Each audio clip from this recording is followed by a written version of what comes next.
today.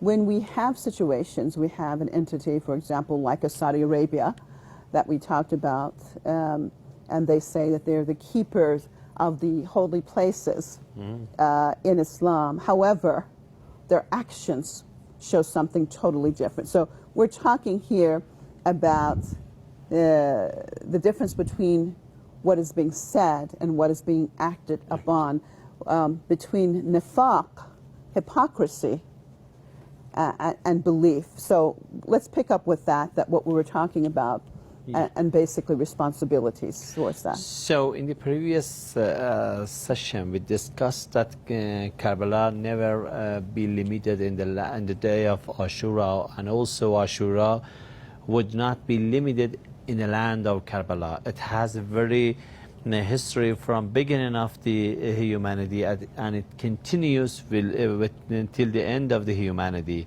So the line between right and wrong continues. Falsehood and righteous continues. It is the teaching of Karbala to all humanity. And Imam Hussein alayhi salam, we mentioned that he said that don't look to the surface of and the titles mentioned by the some communities that we are Muslims. Look to the inside and practical and function aspect of Islam. Is Islam is going to practice in that society or not? And practicing Islam never means that just to rule the holy city of the Mecca, but also to practice the teachings of Allah in that city. If Allah says that Mu'mineen should be in the dignity, Mu'mineen should be in the highest level in every field, believers should be respected. If any society, even by the name of Islam, is going to make the Muslims depressed, making the Muslims to be corrupted, this city, this land, this community won't be called as the Islamic society. Imam Hussein worries about what is going on by the name of Islam and what is going to be neglected inner side of Islam. You know that on the 8th of the Hajj, all Muslims, they migrate to the Arafat. And Imam Hussein alayhi salam didn't move there. Right. Some Muslims, regarding to the surface of Islam, they said that why you don't observe the Islamic rituals? Today is the day all Muslims have to move to the Arafat. Imam Hussein alayhi salam said that Arafat is a land, is a special place. But this land has a philosophy. If a Haji moves there, he have to gain the knowledge, ma'rifah and arafah there. If there is no ma'rifah there, you're not allowed to move there. So Imam Hussein taught us in any title and any rituals of Islam, there is philosophy beyond. Without understanding this philosophy, millions of people, they move to Hajj.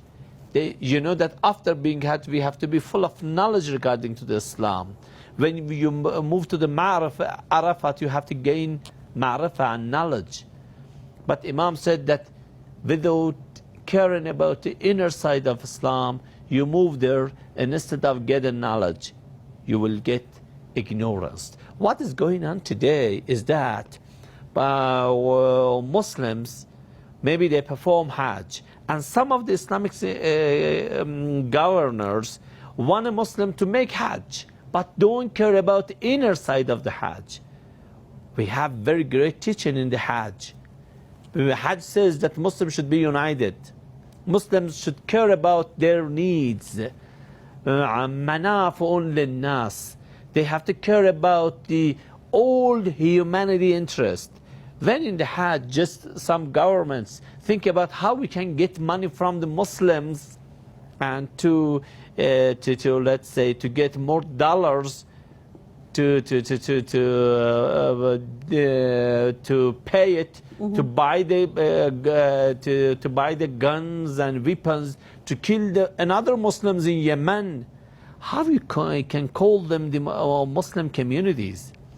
They get money by the Muslims, by the Hajis, from their pockets, and they buy the guns, weapons, and they kill another Muslims in another land. That is the calamity what we face today.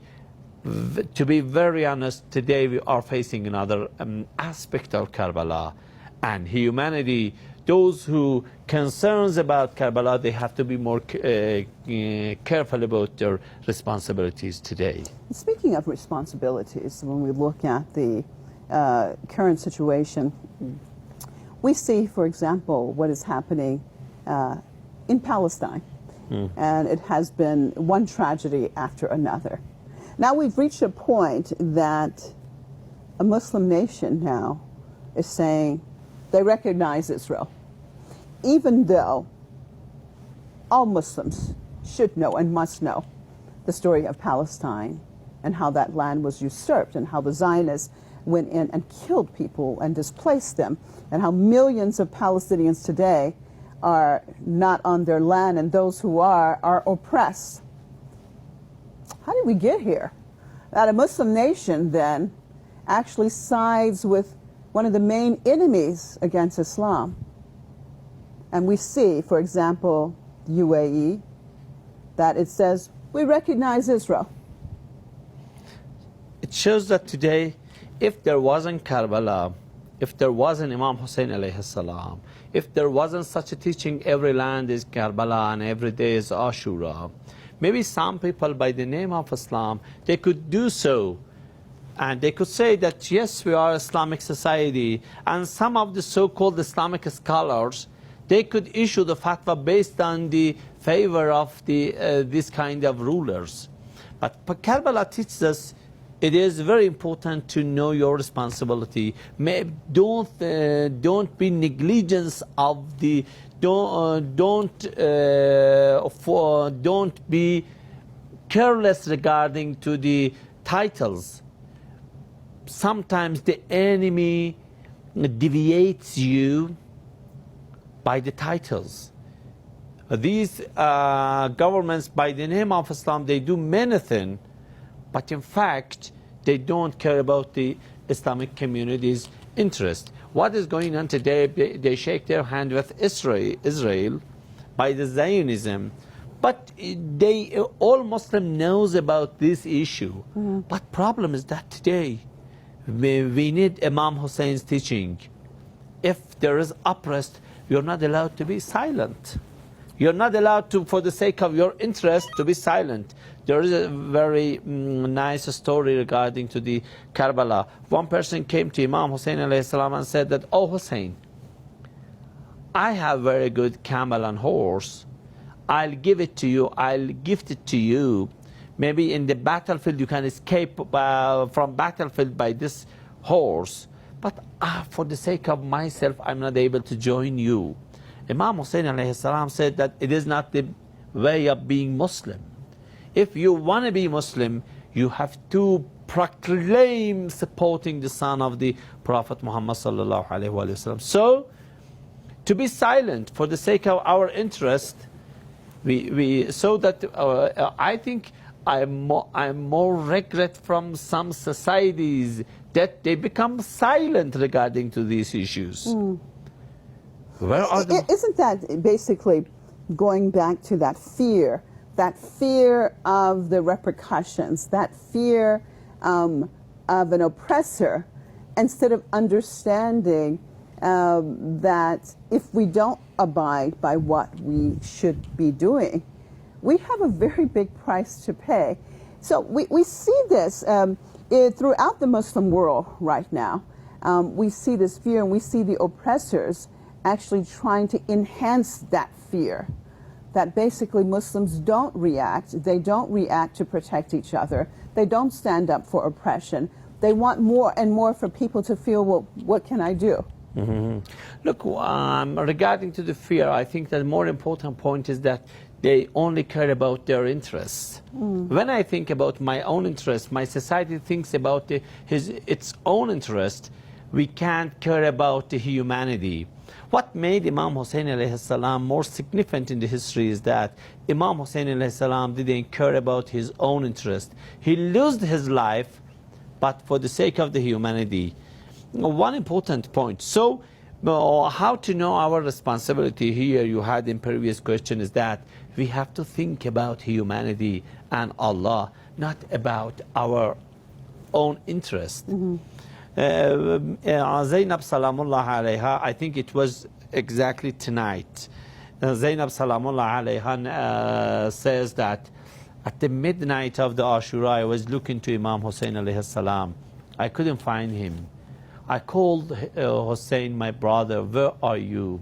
I saw that Imam Hussein alayhi salam was far from the tents, and he was digging a place, and he was covering some of the leathers on the soils. And I asked my brother, what are you doing? He said that these are the leathers sent to me by the Kufis. I want to hide them. Brother, they sent these letters to you, they invited you, they betrayed you. It is time for them to be got revenge. Imam Hussein alayhi salam said that maybe tomorrow the enemy, after killing me, they will catch these letters and they will kill these peoples. Imam Hussein alayhi salam lost his life for the sake of the humanity. So to know our responsibility, we have to care about the interest of the humanity, not our community, not ourselves. It shows how we can understand our responsibility. When we talk about Imam Hussein giving his life to draw that line between right and wrong, so many would say, from looking from the outside, that our Ummah, our Islamic community of today, over 1 billion people. In your perspective, then why do we have the state of affairs that we do in much of the Islamic world? We talked about the oppression in many countries. We talked about, we saw entities like Daesh coming up, and the sheer terror that they try to instill in people. How did we get here, in your perspective? I think Allah granted us the concept of jihad and other concepts. Let me add one point here. Jihad never means that to lose others' life. Jihad means that to lose your life for the sake of preventing and keeping others' lives safe. If we understand this concept of jihad, we have to care about others. But when we don't understand jihad, when we don't understand some Islamic teachings like ithar, giving priority to others, so in this case, instead of being united and caring about others' interests, we all make competition to find our interest. Look what is going on today in Islamic Ummah. Countries, societies are caring about their own interest. Why these countries, they made a pledge with the Zionists? Due to their interest. And instead of thinking about the interest of the Muslim Ummah and oppressed people in Saudi Arabia, in Palestine. Why we see what is going on in Yemen? Because today, if they don't make such a war in Yemen, they won't be able to make a big deals with the weapons producers. So here, seeking and thinking about your own interest is the very problem of the Muslim Ummah today. And Karbala teaches us, please ignore your interest and think about the humanity interest. What makes Imam Hussein interest? I think before our live coverage, I saw your coverage from some Christians in Iran and Zoroastrians in Iran. They commemorate for Imam Hussein alayhi salam. What made Imam Hussein alayhi salam significant and outstanding is that Imam Hussein thought about humanity. He didn't think about a certain of religious group or ethnic group. When we think, Ashura teaches us humanity is very important, either to be Yemen, Palestine, United States, or any place. In this case, we would be very true follower of the Karbala. Karbala repeats each year, and instead of mourning to Imam Hussein alayhi salam, which is very important, we have to understand its philosophy. Its philosophy means understanding what is going on, what kind of crisis and problems humanity are facing with. If we understand this, we would be very true follower of the Karbala. And we have to know that what kind of deviated form of the religiosity and religions, by the name of Allah, by the name of Islam, even by the name of the Lord. Today we see some Christians by the name of the Christians, by the name of the Jesus.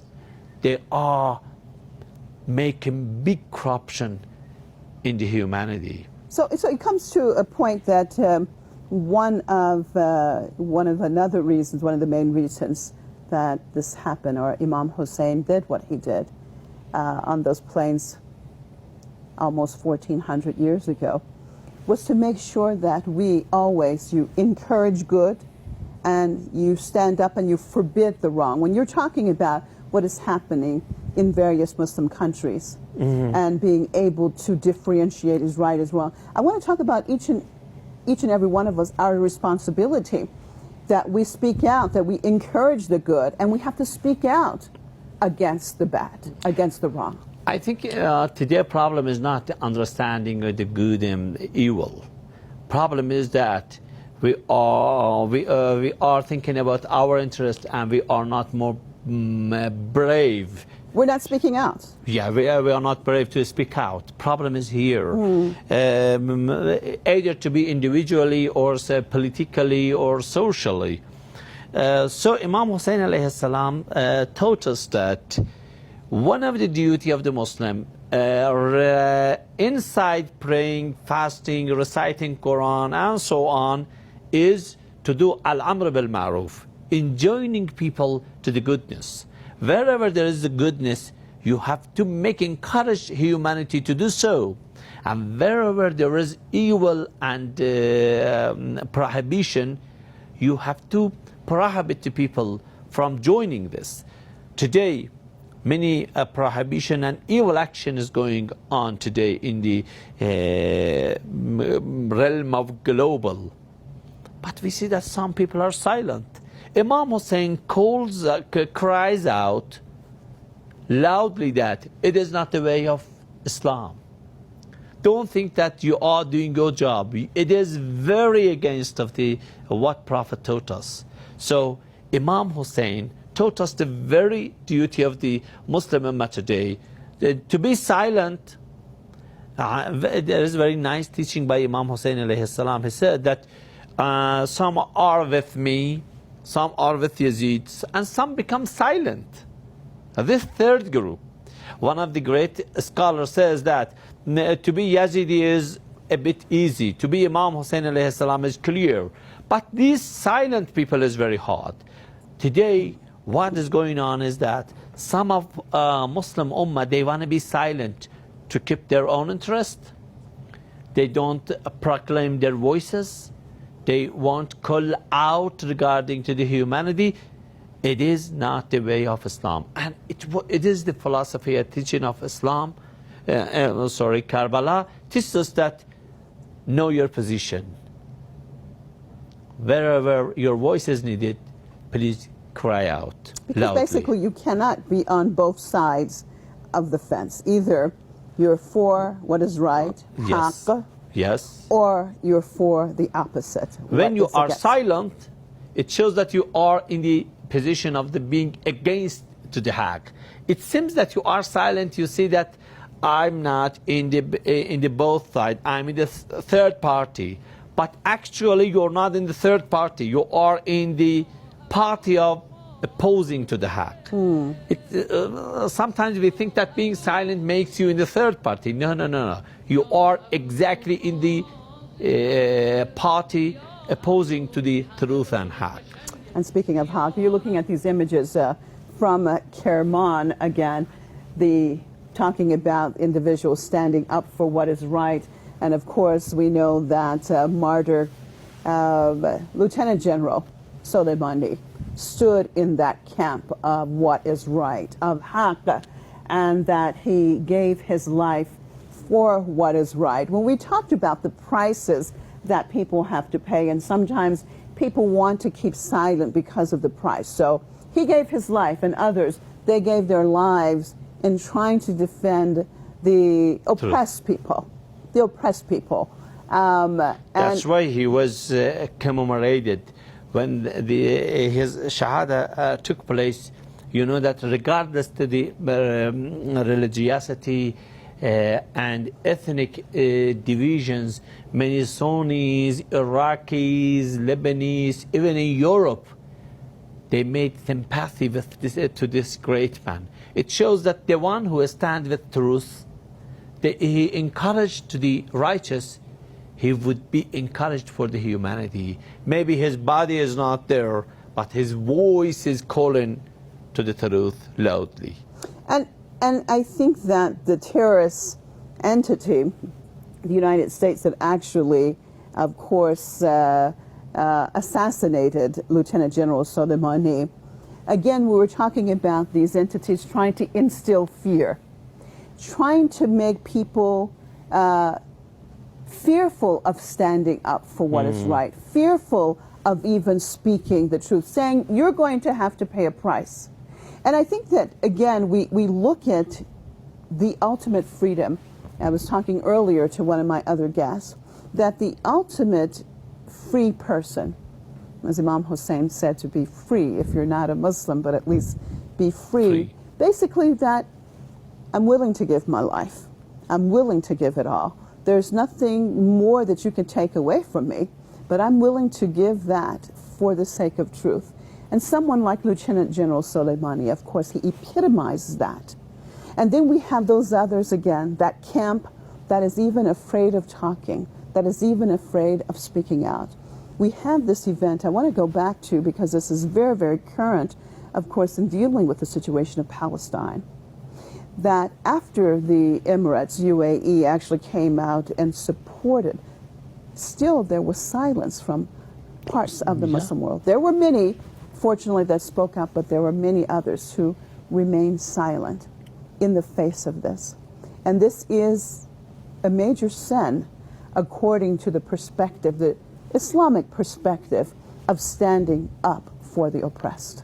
And Karbala teaches us to add some point regarding very nice point you mentioned, is that it is the very plan of the Yazidis they did at the time of Imam Hussein alayhi salam. So Karbala revives this history in our minds to know our responsibility. What Yazid and his allies did in the Kufi invited Imam Hussein alayhi salam. They threatened the Kufis in a way that if you support Hussein, you will lose your family, your own position, your life. In this case, some people supported Imam Hussein alayhi salam. They lost their life, not only their own life, but also their family's life. But their names still is in the history. But some people, for the sake of their family, for the sake of their properties, they didn't support Imam Hussein alayhi salam. It is narrated that some Kufi they said that still we didn't